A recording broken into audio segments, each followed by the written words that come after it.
Here we go. Hope you're tied on as we set sail. Little Twilight Friday action. Mother Nature opening up the skies there for a good portion of the morning here in South Florida. But nonetheless, the show goes on. Pete Aiello, Jason Blewett alongside. You may need an umbrella today, Pete. Yeah, and you're stuck with me the next 3 days. I'm not sure if we're allowed to mention it, but I'm going to mention it anyway. Congratulations to Norm Cassie and Gabby Gaudette. Ronnie is headed that way, so I'll be covering for the next couple days. We have a sloppy main track. We're off the turf here today. 9 races in total. Still a nice feature race. The turf race kind of got decimated a little bit, but the main track feature did not lose any of its luster. No, that's the Mo exception. That'll go as race number 8 on this sloppy and no turf Friday, September 7th. A little rundown here as we settle in for the next half hour, 25 minutes, give or take, on this edition of Gulfstream today, and we'll get you up to speed with some of the multi-race wagers and carryovers on tap, beginning with that 50-cent early pick 5, and we do have over $2,000, that is. I was going to say 200K, but how about $2,188 to be precise in that opening super high 5. We ended what was rather a chalky day here yesterday, lighting up the tote board. What'd the winner of the last pay? About $1.35? Yeah, and a quick anecdote on that. I bet him the first 2 times he ran, and I didn't go to the web to the funeral yesterday. Oof. Sold that war. Loved the grass yesterday in the finale. 69 G's plus in the Rainbow 6. Will we have another triple-digit upset winner on today's card? We'll find out. And then full circle like we always do. Just a 9-race Twilight Friday, a 50-cent late pick 5 that gets underway in the 5th. Couple of stakes on the afternoon. Now the vid, again, decimated by scratches, but we do have to acknowledge, just seeing the vid's name in the program, he was some racehorse back in the mid-90s. He sure was. If you're a South Florida racing fan, he needs no introduction. No, he danced a lot of dances, won 14 races, 14 of 40, in fact. Now, your early pick 5, I'm sure, changed drastically from the one you originally drew up with, obviously, the surface switch and all that. What are we doing? Well, I didn't do it. I didn't actually really change it up that much. The 5th race, I took all only because I didn't want to change it up that much. But the structure pretty much stays the same. I had 2 singles. There's no reason to not single if I was going to single them to begin with. So I'll go 4 deep to start it off, although I acknowledge that number 6, American Jack, probably moves up about 15 lengths with this race going to the main track. And a key move here, the race does not stay at a mile. We go back to 7/8. That's good news for all the fillies in race number 1. The single in the 2nd race, this is the horse I like best the whole day. Number 4, Polygram, a serious class drop facing the likes of Off Duty, Indian Scout, and Tea and Cricket, and doing it with a mild amount of success. Takes a serious class drop for Sammy Camacho. Also appears to me, at least, to be one of the controlling speeds in there. In the 3rd race, number 1, Ballata, I'm not scared that she gets moved to the main track. Her main track form is good, if not better, than her turf form, and she's extra game with speed on her corner. We'll go 4 deep in the 4th race. We'll use the 1, Tiz Taz Time, the first timer from the Mirage Shed Row, the 2 for Larry Bates, the 6, Grand Mary, who's my top play in the race, and the 5, Mary Lee and Me. And then in the 5th race, just with respect to the race, I bought it. If we get that far, we hit it. All right, MTO Local Hero faces 3 horses who were entered in the turf body of our co-featured 5th race, the $75,000, the Vid Stakes. Now, this first race, in a very good notation by you, 7/8 on the main, as opposed to these 2-year-olds having to go a 1-mile distance. We've got some 2-year-old fillies, in fact, and a $25,000 maiden claimer. Move to the main. No matter what, though, the race begins, and ultimately it might just end with the 6, American Jack. Yeah, I used her 2nd on the turf. I used her right on top on the main track, though. Her company line alone has me excited about her prospects in the 1st race, losing to Mrs. Cruz and Blazing Brook, who would come back to win. She didn't run at all in that race, and she was not really well fancied in the race. She was 9-2, which is a little disconcerting from a high percentage outfit like Zerpa, but this is a serious class drop off a strong race last time. Absolutely. As we move on to race number 2, scheduled dirt race, as we cap Friday's early double, dated 6250 claimer for 3 and up, and horses that have not won a race since March 7th. Bad news for you, like your single here, Pete, in the early pick 5. Polygram, to me, has just been running against much better. Yeah, this is a serious class drop. This is one of those things where if you don't follow Florida racing on a regular basis, you won't realize how big a class drop this is. To go from wide open 8 in for 62 condition, it's one thing to go from 8 to 62, but when you're dealing with a time-restricted category, which we don't run very much down here, you're facing horses that are leading the division in Tea and Cricket and Off Duty and running 3rd. The other thing about it, Jason, is please find me me the speed in here. This horse does have some races where he could sit close, and he's not chasing bears like he's been. If you're Camacho, and I love it when Sammy gets on the lead, put this horse into play early. You're the best horse. Make him outrun you. I don't think they can. I think he shakes loose early, my friend. I think he's a little faster than everybody else, including the number 5, Good Gosh Gene, who's probably going to show some speed as well. But a really nice spot for Polygram, who's eligible for the dated restrictions there in the second race. Anything else to add there? Best bet there. Oh,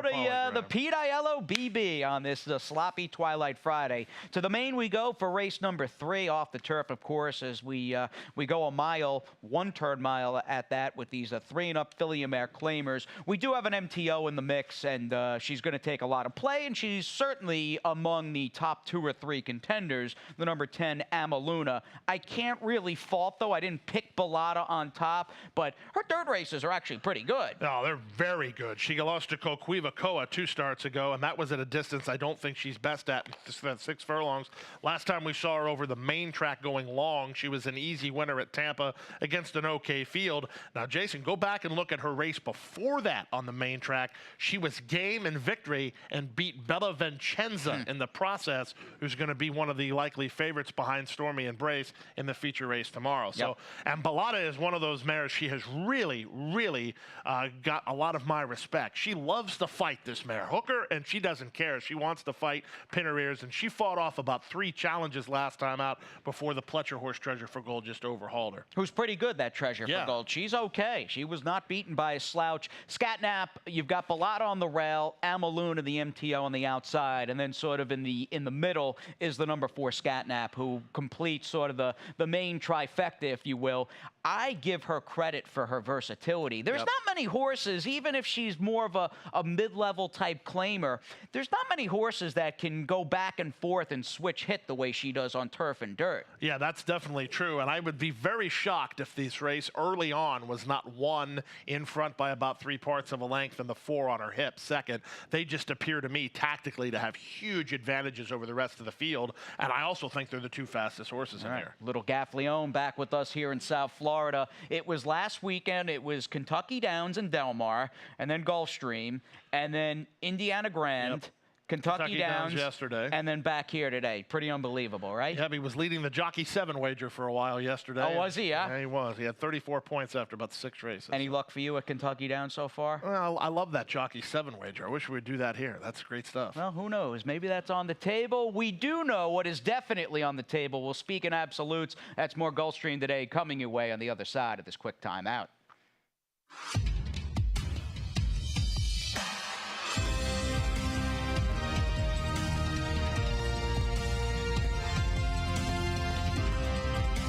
Whether you're at home or at the track, have a stake in the race when you bet with ExpressBet. Sign up for an ExpressBet online betting account and receive up to a $500 sign-up bonus.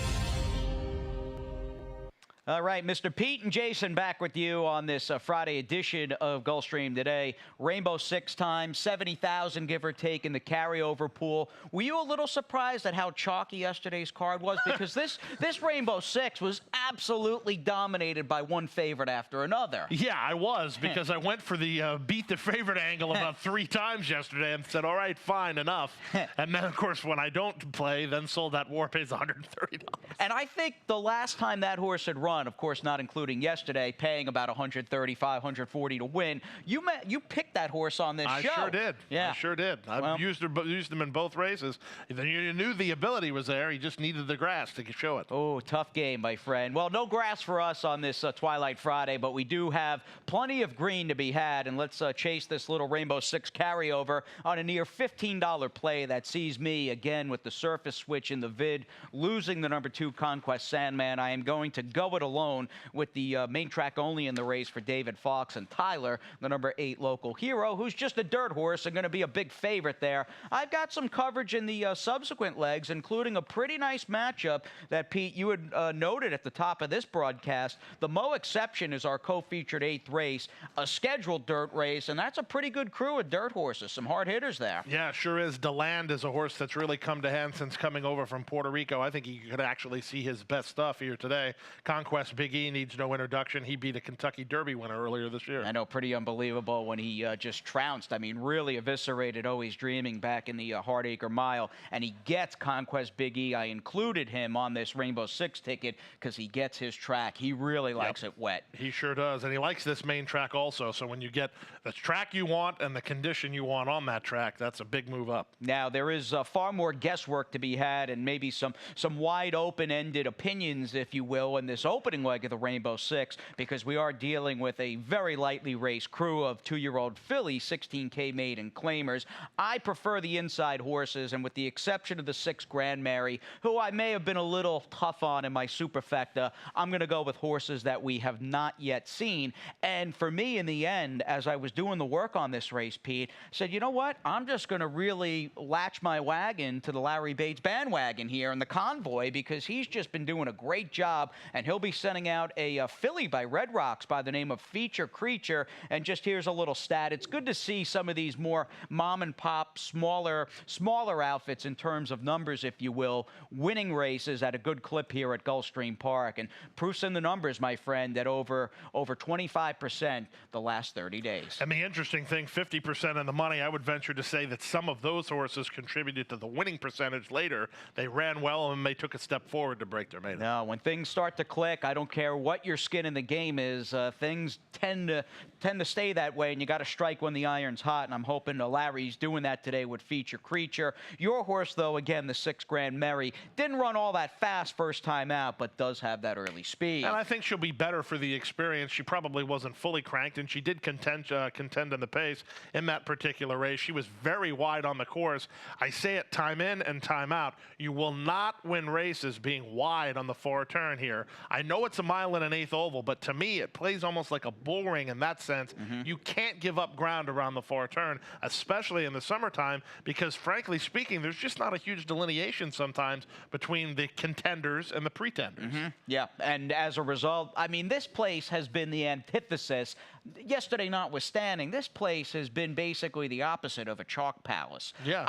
And again, I've talked about this before. When I first moved here a year and a half ago, I was thinking the summertime would be just 3 to 5 shots destroying fields. It's anything but that, and I think that brings up a good point in the sense that there isn't that big, in many respects, a gap between the horses they're betting in a particular race and maybe some of the bigger priced horses. Who else you looking at here? I'm with you. First timers down inside, and then we both use the 5 Mary Lee and me on the strength of the fact that Antonio Sana horses usually improve. She didn't improve last time, but she ran okay. She merits some consideration. And the Mirage boys in the mix on the rail with a Tiz Tas Time filly by Tisway here, and they scored obviously on Monday a well bet firster win. They sure did. Rajiv and the irons. You think that's the reason he came down? I asked him because I've known Raj a long time and spoke with him after the race. He was more or less, he told me, visiting family. I mean, okay. We do have a pretty large Mirage clan here in South Florida. It was good to see Raj down here riding, at least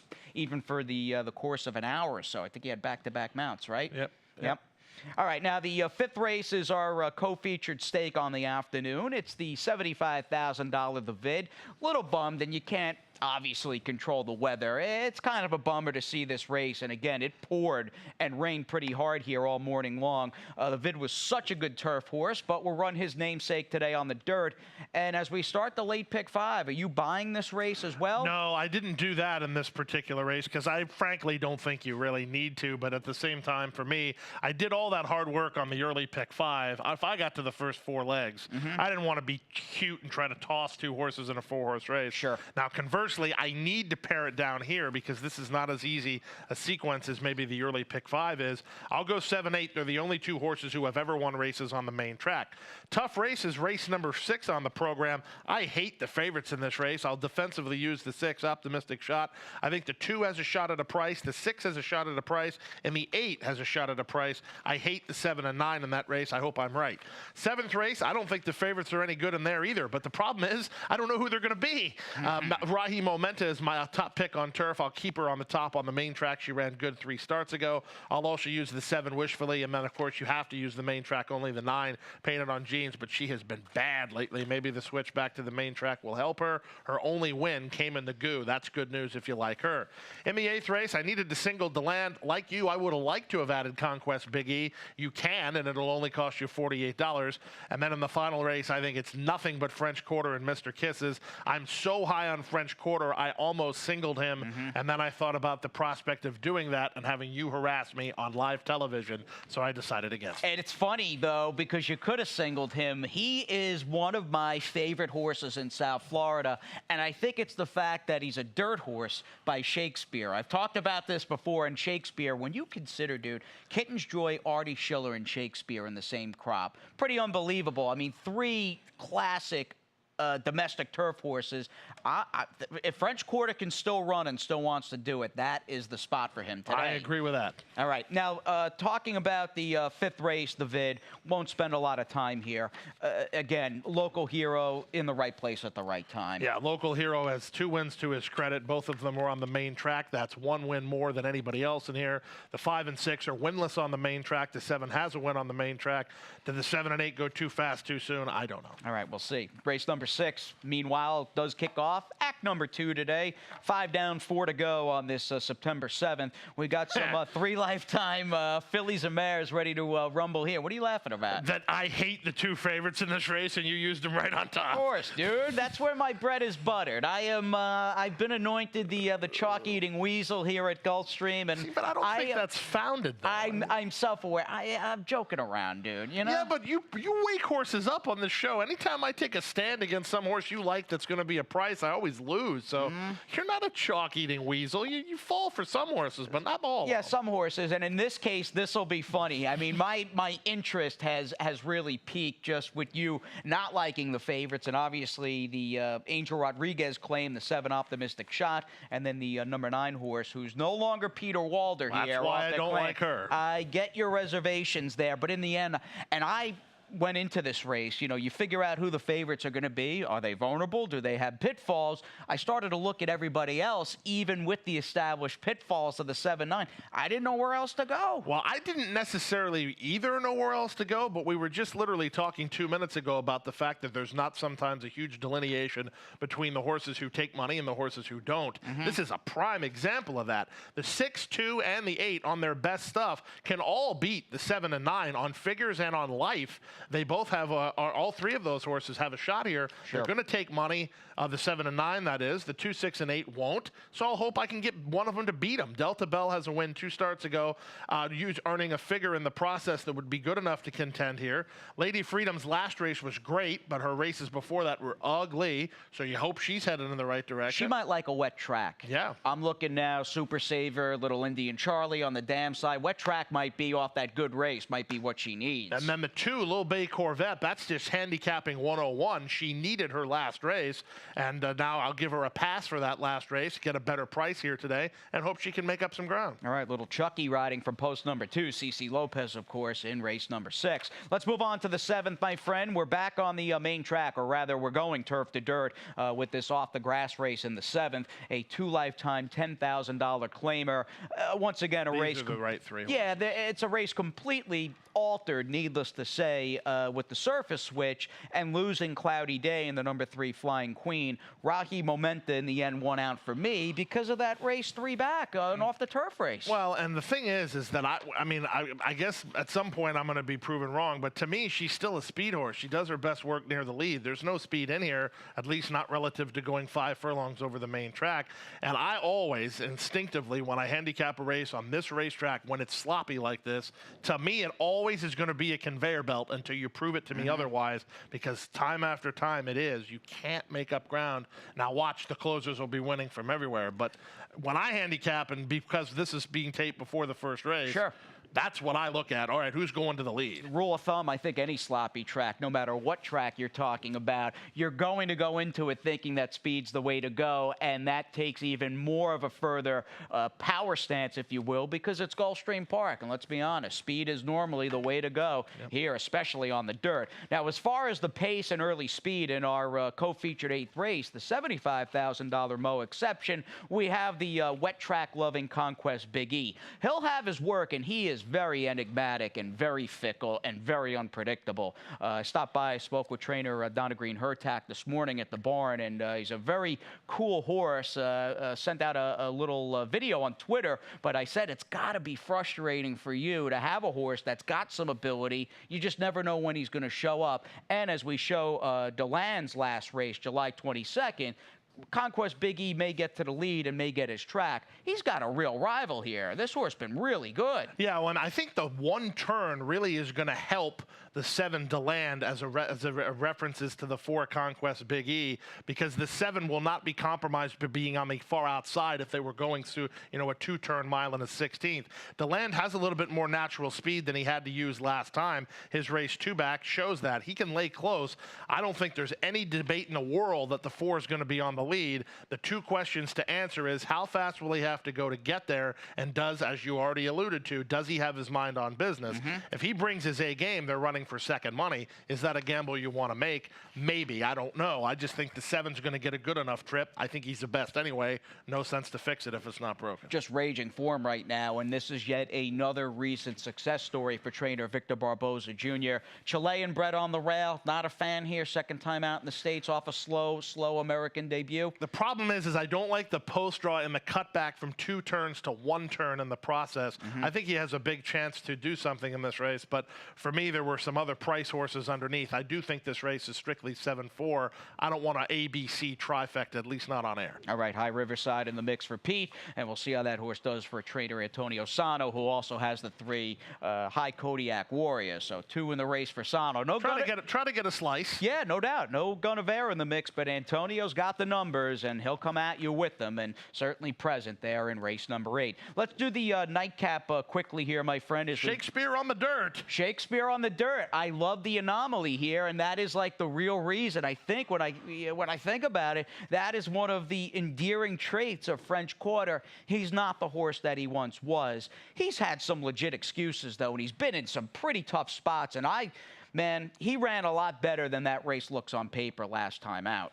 Yeah, well, and here's the thing. I think he probably doesn't do his best work on the lead. Exactly. I could be wrong, but you're going to get a pace duel here. It's just a fact, because the 7 Go Gone Gone and the 11 Mr. Kisses are going to go. They're one-dimensional speed horses. They don't run well unless they're up close. If the 6 can sit 3rd behind them, nobody else in the race has got any dirt form that I'm worried about. So I'll think the 6 French Quarter to sit 3rd early. Jeffrey Sanchez needs no help in the tactical department. He knows what he's doing. He'll get him right where he needs to be. All right, and Mr. Kisses off the claim. One of the first few Gumster-owned horses I think we've seen down here in South Florida in quite some time, right? Maybe quite some time, but I was going to say they've had a presence here for a long time, just not so much lately. Yeah, those green silks for sure. Well, Sally Mitchell-Hill running Mr. Kisses off the claim as we say goodbye. Pete, of course, coming up in just a few moments with those scratches and changes. A lot of fun today, and we'll do it all again tomorrow, my friend.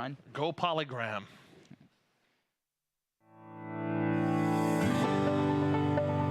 A passion for horses and a commitment to breed champions is the foundation of Hardacre Farm. Founded by Amy Tarrant, owner, breeder, and trainer, Hardacre Farm, based in Ocala, continues its tradition of success. From the Breeders' Cup to Gulfstream Park, Hardacre Farm.